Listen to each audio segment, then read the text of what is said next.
Telugu YouTube ఛానల్లో మీ వ్యాపార ప్రకటనల కోసం 9154949554కి కాల్ చేయండి. ప్రణీత్ హనుమంతు అనే వ్యక్తి పిల్లలపై చేసిన అసభ్య వ్యాఖ్యలు, దానికి మరో నలుగురు వెకిలిగా నవ్వుకున్న వ్యవహారం సంచలనం సృష్టించింది. ప్రవీణ్ హనుమంతును పోలీసులు అరెస్టు చేశారు. సమస్య ఇంతటితో పరిష్కారమైందా అని అనుకుంటే అసలు సమస్య సోషల్ మీడియాలోనే ఉందని చెప్పుకోక తప్పదు. సోషల్ మీడియా అంటే రూల్స్ లేని ప్రపంచం, అడ్డు అదుపు లేని వికృతాల ప్రదర్శనకు వేదిక. మరి ఇలాంటి దాన్ని ప్రభుత్వాలు ఎందుకు ఉపేక్షిస్తున్నాయి? వాటిపై నియంత్రణ ఉండక్కర్లేదా? సెన్సార్ లాంటి ఆలోచనలు ఎందుకు చేయడం లేదు?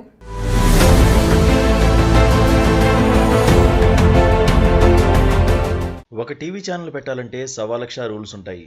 కోట్లు ఖర్చు పెట్టాలి, లైసెన్స్ తెచ్చుకోవాలి. కానీ ఓ యూట్యూబ్ ఛానల్ ఓపెన్ చేయాలంటే కేవలం ఈమెయిల్ ఐడి చాలు.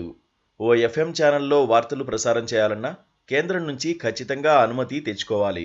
కానీ సోషల్ మీడియాలో ఎవరికి వారు వార్తలను ప్రసారం చేయడానికి మాత్రం ఎలాంటి ఆంక్షలు లేవు. యూట్యూబ్ ఛానల్స్ పెట్టుకుని సోషల్ మీడియాలో ప్రచారం చేసుకుని ఫాలోవర్స్ తెచ్చుకొని తమలో ఉన్న వికృతాన్ని సమాజంపైకి వెదజల్లుతున్నారు. ఇప్పుడు మన ముందు ప్రవీణ్ హనుమంతు కనిపిస్తున్నారు.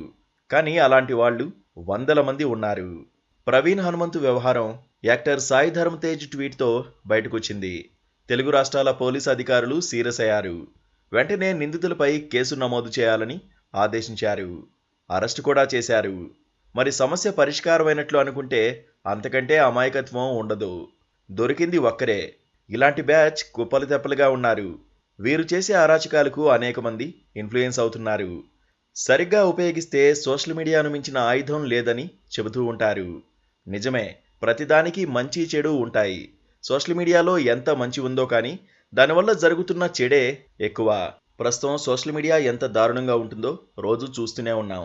నచ్చని వాళ్లపై ద్వేషాన్ని స్ప్రెడ్ చేయడం, నెగిటివిటీ పెంచడం, లేడీస్పై ఇష్టమొచ్చినట్లుగా పోస్టులు చేయడం, సెలబ్రిటీలను బూతులు తిట్టడం, ఇలా సోషల్ మీడియాలో జరిగే అకృత్యాలకి అడ్డు అదుపే లేకుండా పోయింది. కనీసం చిన్నపిల్లలు అనే ఇంగితం కూడా లేకుండా వారిపై కూడా సోషల్ మీడియాలో double meaning trolls, memes create చేస్తున్నారు.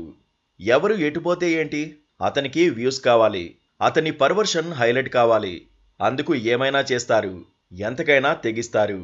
సభ్య సమాజంతో పనిలేదు. తమ మైండ్లో ఉన్న చెత్తనంతా సోషల్ మీడియాలోకి డంప్ చేస్తున్నారు. సోషల్ మీడియా ఎంత వికృతంగా తయారైందో, ఇన్ఫ్లుయెన్సర్ల ముసుగులో ఎలాంటి నరరూప రాక్షసులు ఉన్నారో దాన్ని అనుభవిస్తున్న వారికే తెలుస్తుంది. చిన్నపిల్లలపైనే కాదు, సోషల్ మీడియాలో ఏది పెట్టినా ఇప్పుడు వైరల్ అవుతోంది. పెరుగుతున్న టెక్నాలజీతో ప్రపంచంలో ఎక్కడేం జరిగినా క్షణాల్లో తెలుస్తోంది. సోషల్ మీడియాను ఉపయోగించుకోవడం పెద్ద తప్పేమీ కాదు. కానీ ఏం చేసినా చెల్లుబాటు అవుతుందనో, ఏమన్నా తమనేం చేయలేరన్న ధీమా వచ్చేస్తుందో అప్పుడు అన్నీ అదుపు తప్పుతాయి. కామెంట్లు కంట్రోల్ తప్పుతాయి.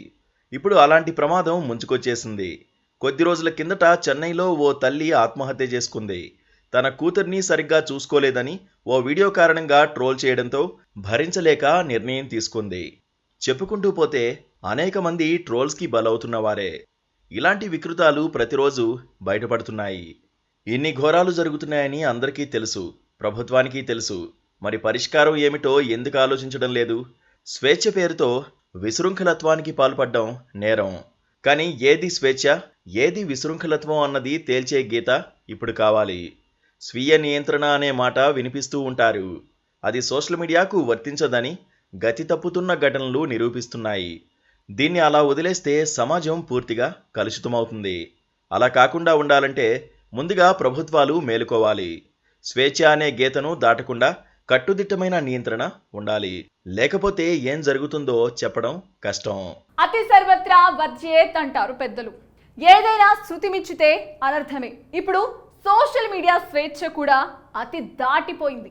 దాన్ని కంట్రోల్ చేయాల్సిన అవసరం వచ్చింది. మేల్కోవాల్సింది ప్రజలు, ప్రభుత్వాలే.